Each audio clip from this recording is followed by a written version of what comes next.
สบายดีพี่น้องมาใส่ขี่กิโลด้วยพี่น้องเด้อเฮ็ดฮ้อนกะพี่น้องมันเป็นสุขุมใหญ่พี่น้อง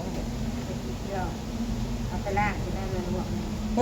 ฮ็ดจักสิว่าได้พี่น้องเฮ็ดหวานผัดแล้วเฮ็ดขมมาได้หลายกว่าเลยพี่น้องได้หลายเติบเฮ็ดขมเฮาพี่น้องได้ประมาณ1 ถ้วยเมื่อกี้แล้วก็ลวกแล้วก็โอ้อัตตะอยู่เลยมาทุกกันมาทุกกันนะมาทุกกันทุกกันนี่ทุกก่อนนะนี่พี่ยุ่งแป๊กนี่เห็นบอกกูเห็ดโลด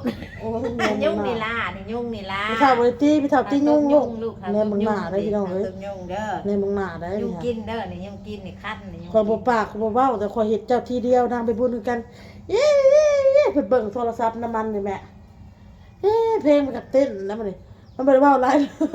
มันอยู่หน้าหงายเงือบเลยหงายหลังเลยไปบุญพี่น้องบ่ปากนางน่ะก็พรอดน้ำมันแล้วเบิ่งโทรศัพท์น้ำมันเห็ดบาทเดียวทุกเดี๋ยวไว้ทุกไว้คอยตีมันแน่มึงนะยังเบอร์แล้วได้มันยังเหลืออยู่เนาะทุกนี่ไพ่นี่อยู่นี่ไพ่นี่ทุกอันเดีคิงเริ่มแหมมาอีแล้วแม่โอ้ยตายแล้วเฮาไปกินยาก่อนบอก4 ชั่วโมงกิน4 ชั่วโมงกินมันก็ลุ่มกันแล้วมันสิยากทำลืมเลยแบบมาแต่ว่าผ้าออกว่ามายายลูกกินอย่าลืมเลยยังบ่ทันได้กินข้าวกว่ามันค่ะพายติดแต่ก็แม่เจ้าคือบ่บอกลูกสาวต้องข้ามหอดข้าวกันก่อนติดกันมาพี่น้องเลยมาใส่ขี้กิโลอุ่นไฟเย็นซื่อป่นกับพ่อป่นพี่น้องกิโลยามเนี่ยมันอ่อนมันเลยเนาะ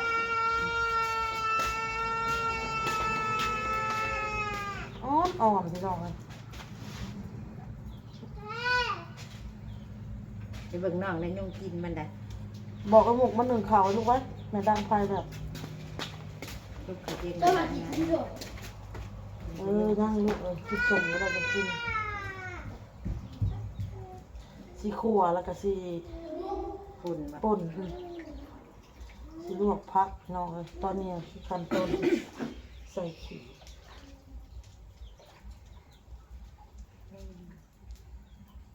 กัดก็เป็นมันเวียดมีสูตรกันได้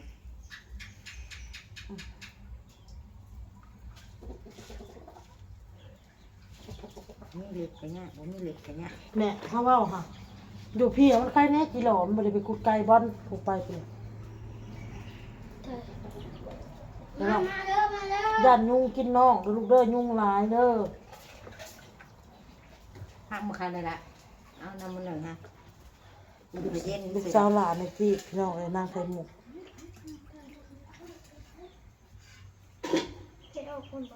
น้ำมันลายก็เทออกแล้วก็น้ำใหม่แล้วมันสิปูน้ำมันเก่าๆนะเทถิ่นรถพันน้ำใหม่ใส่ให้ไปขีนหมดแล้วตีนมันจะเอาเลยนะไปเห็ดจ้ะ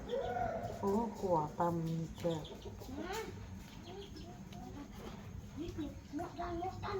ขาต้นนั่นนะ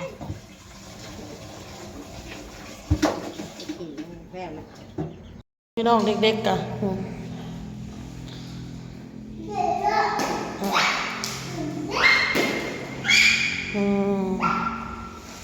สบายดีนะไว้ทุกหรอวะกินหัวนมคนละกล่องพี่น้องเอาโต๊ะกล่องนึงเอาโต๊ะยังไข่พี่น้องยังบ่ลงไข่ยังบ่เศร้า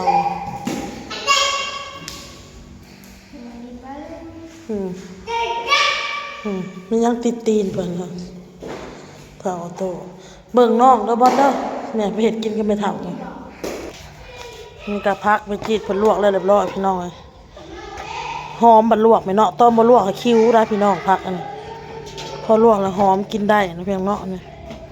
ดอกมันสิเป็นแบบนี้สีเหลืองพี่น้องมันก็เฮ็ดนะพี่น้องหามาแล้วก็ลวกเมี่ยนบ่แม่ลวกเมี่ยนแล้วลวกเมี่ยนพี่น้องแกงกินอยากกะแกงลวกข้าวตู้เย็นเนี่ย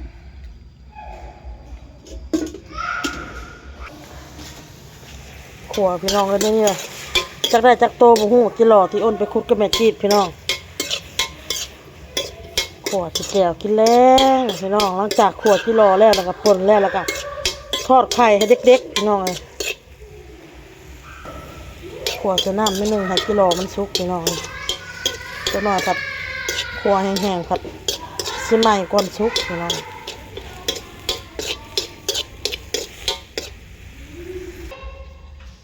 ขวดแล้วเรียบร้อยไหมพี่น้องจะทำการป่นพี่น้องก่อนจะป่นอ้นกะสิจีบเพชรก่อนพี่น้องจีบผักบัวพี่น้องเพชรที่เขาจีแล้วเขาก็เอามาตำเลยพี่น้องเลย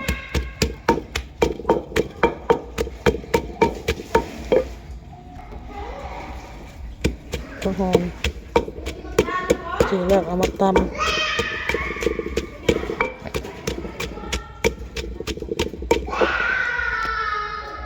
จีหล่อลงไปหล่ออ่อน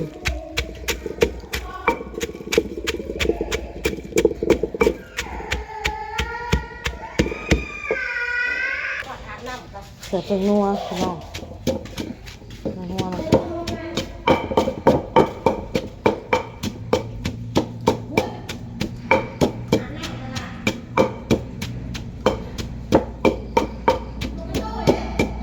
อาบแล้วก็ห้อนคือเก่าคือเฮานี่นะ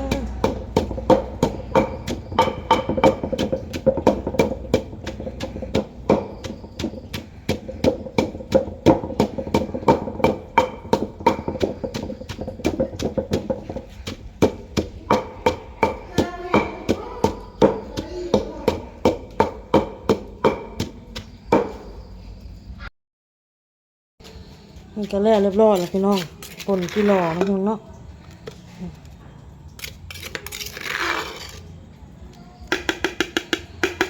ป่นแล้วเรียบร้อยป่นที่หล่อพี่อ้นก็สิมาทอดไข่ให้เล็กๆพี่น้อง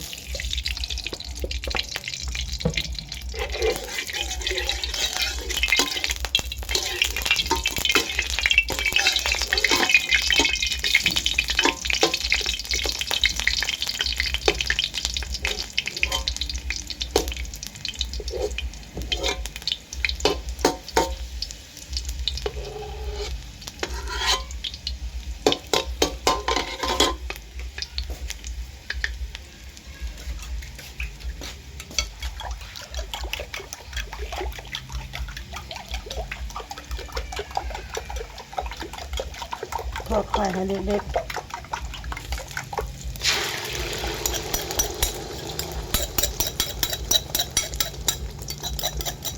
ไข่หมกกับน้องบอลน่ะกินได้อยุพี่น้องป่นกันนะป่นที่หล่อแต่ว่าทอดเพื่อผู้ใหญ่น้ำแน่ผู้ใหญ่จะกินพี่น้องทอดเพื่อผู้ใหญ่น้ำ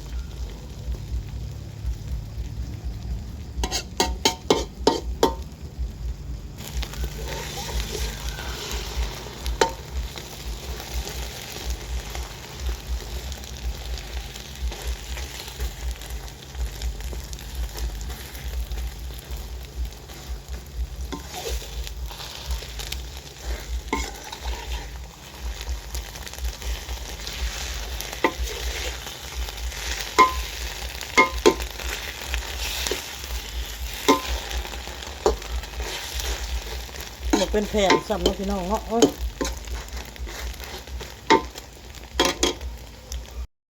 พี่น้องทอดไข่กันแล้วเรียบร้อยบนจิโร่กันแล้วเรียบร้อยพี่น้องหันมาทำเป็นกันหน่อไม้ต้มแข้งพี่น้องพักลองไปกดจิโร่ทางมาพี่น้องเก็บเอาพี่น้องเนาะมาแบบนี้ลงมือโตปีดหันจะห้องสมห้องดังแท้สิเมียนมันนอนอีกแล้วเนี่ยพี่น้องเพราะว่าเด็กๆนะมาสะพาเมียนแล้วก็เด็กๆสะโอ้โหอยากนมบ้านะบ่อยากนมบ้านะบ่ไปกินข้าวปะลูกปะไปออกไปกินข้าวปะ ปะกินข้าวปะโอ้อย่าถิ่มลงอย่าถิ่มลงลูกบ่ถิ่มลงเด้ไปกินข้าวปะลูกปะกินข้าวกินข้าวเอาพี่น้องคลิปนี้ก็ลาไปก่อนพี่น้องพ่อกับคลิปหน้าจ้าสบายดีพี่น้องบาย เอ้ยเปิดตาไว้อยู่ บ่มอดลูก